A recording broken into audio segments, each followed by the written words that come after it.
What if I told you that the second most understood word on the entire planet, after OK, isn't a word at all? It's a brand name.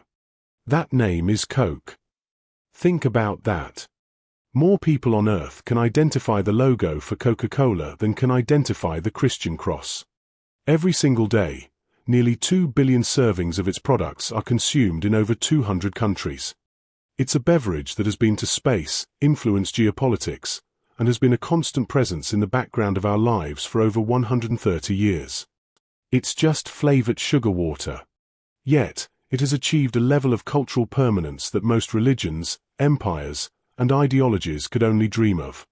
In a world defined by disruption and fleeting trends, where giants of industry rise and fall within a decade, how did this simple soda not only survive, but become a seemingly invincible global icon? What is the strategic code that allows Coca-Cola to remain relevant, decade after decade? That's the question we're answering today. To understand Coca-Cola's dominance, we have to go back to its infancy.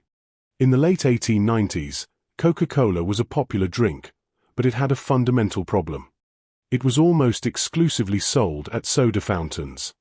Your ability to get a Coke was limited by your proximity to a specific type of establishment. For the company's ambitious president, Asa Candler, this was a bottleneck to growth. The solution came not from a stroke of genius within the company, but from a proposition by two lawyers from Tennessee. In 1899, Benjamin Thomas and Joseph Whitehead approached Candler with an idea. They wanted the exclusive rights to bottle Coca-Cola and sell it across the United States. At the time, bottling soda was a small-scale, messy business. Candler saw little future in it. He believed the real business was in the fountain syrup. So, he made a deal that would become one of the most consequential and lopsided in business history. He sold the nationwide bottling rights to Thomas and Whitehead for a grand total of $1. Candler thought he had just offloaded a nuisance. What he had actually done was stumble upon the single most important strategic pillar of Coca-Cola's future empire, the franchise bottling system. This model was brilliant in its simplicity. The Coca-Cola Company would do one thing: produce the secret, high-margin syrup or concentrate. The bottlers, who were independent entrepreneurs, would handle everything else.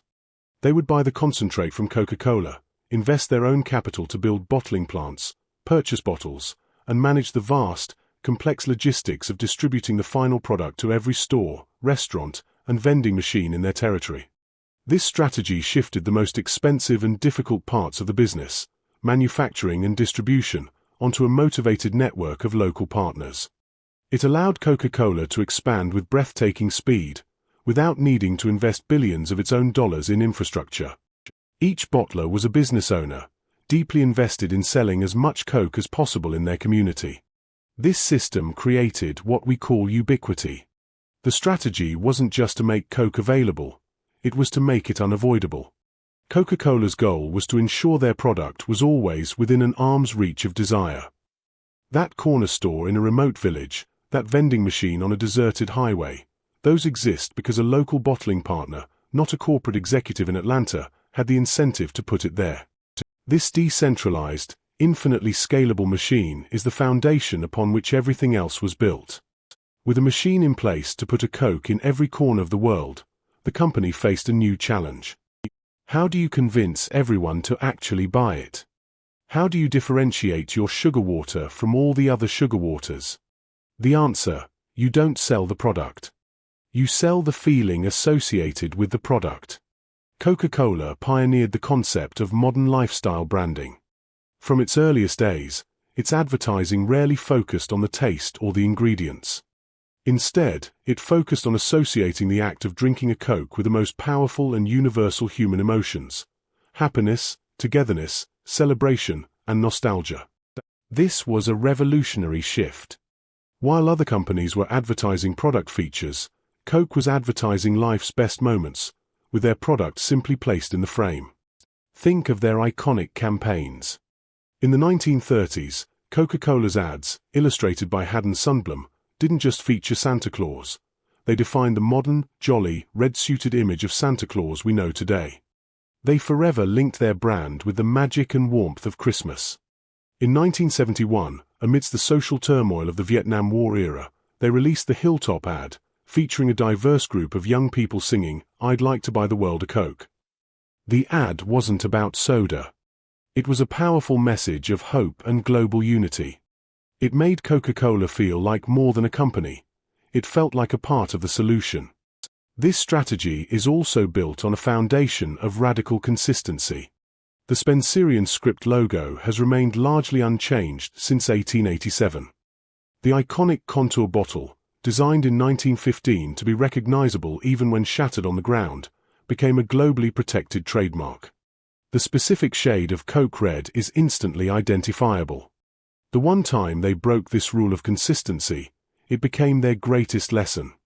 In 1985, facing pressure from Pepsi, the company launched New Coke, changing the sacred formula for the first time in 99 years. The public backlash was swift and brutal. Consumers didn't just dislike the new taste, they felt betrayed. It was a personal affront. The company had taken away their Coke. Within 3 months, the original formula was back on the shelves as Coca-Cola Classic. The new Coke Fiasco proved that the company was no longer selling a simple beverage. They were the custodians of a cultural icon, an artifact loaded with decades of memories and emotions. By selling an emotion, they had built a brand loyalty so fierce that the public refused to let them change it. By the late 20th century, the world was changing. Consumers were becoming more health conscious. The demand for sugary sodas began to face headwinds. A company built on a single, iconic product was now vulnerable. So, Coca-Cola executed its third major strategic pivot. If people were going to drink less Coke, the company would simply own everything else they might drink instead. This is the strategy of mastering the portfolio. Using the immense cash flow from its core product and the unparalleled power of its global distribution network, Coca-Cola went on an acquisition and innovation spree. Don't want the sugar in a classic Coke? They have Diet Coke and Coke Zero Sugar. Don't want a carbonated drink at all? They have Dasani and Smart Water. Want juice? They own Minute Maid and Simply. Need a sports drink? They have Powerade. Coffee. They acquired Costa Coffee, one of the largest coffee chains in the world. This is the illusion of choice. When you walk into a convenience store, you see a wall of beverage options that seem to be from dozens of competing companies. In reality, a massive percentage of that shelf space is controlled by the Coca-Cola Company. This strategy does 2 brilliant things. First, it captures a larger share of stomach. No matter what you're thirsty for, Coca-Cola has a product ready for you, pushed through the same bottling and distribution system that made its original soda famous. It makes the company incredibly resilient to changing consumer tastes. A decline in soda sales can be offset by a rise in bottled water or juice sales. Second, it acts as a defensive moat. It makes it incredibly difficult for new competitors to gain a foothold. To compete, a new drink company doesn't just have to create a great product. It has to fight for limited shelf space against Coca-Cola's vast and varied portfolio, all backed by a multi-billion-dollar marketing budget. It's a game most startups can't win. So, what is the core secret to Coca-Cola's century of dominance? It's not the secret formula locked in a vault in Atlanta. The secret is the realization that Coca-Cola's true product isn't the liquid. Their product is the system. It's a perfectly integrated, self-reinforcing machine. The franchise bottling model created physical omnipresence, placing the product within arm's reach of desire, anywhere on Earth. This physical omnipresence provided the stage for their marketing machine to create emotional omnipresence, weaving the brand into the fabric of daily life and global culture. And when culture shifted, this powerful combination of physical and emotional dominance allowed them to build a portfolio of brands, ensuring their system could deliver whatever liquid consumers desired. That is the profound insight. Coca-Cola doesn't sell soda. It sells a global distribution and marketing platform that can place any beverage, wrapped in a powerful emotion, into the hands of billions of people. The syrup is just the first and most famous application of that flawless system. If that insight just clicked for you, and you're now seeing the matrix behind that red logo, show your support by hitting the like button and subscribing. It helps us unlock more strategies like this one. The genius of Coca-Cola's strategy is a masterclass in building a true economic moat. A great tasting soda can be copied. A clever marketing campaign can be imitated.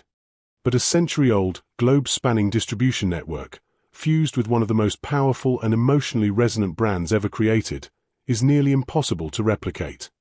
The broader business principle here is the importance of shifting focus from just the product to the entire value delivery system. The most enduring companies don't just sell a thing, they build a platform. Amazon built a logistics platform. Apple built an ecosystem. Coca-Cola built a happiness delivery system. They understood, earlier than almost anyone, that how you sell is just as important as what you sell. If you learn something new, hit the like button and subscribe for more strategy breakdowns. And let us know in the comments, what company's strategy should we unlock next?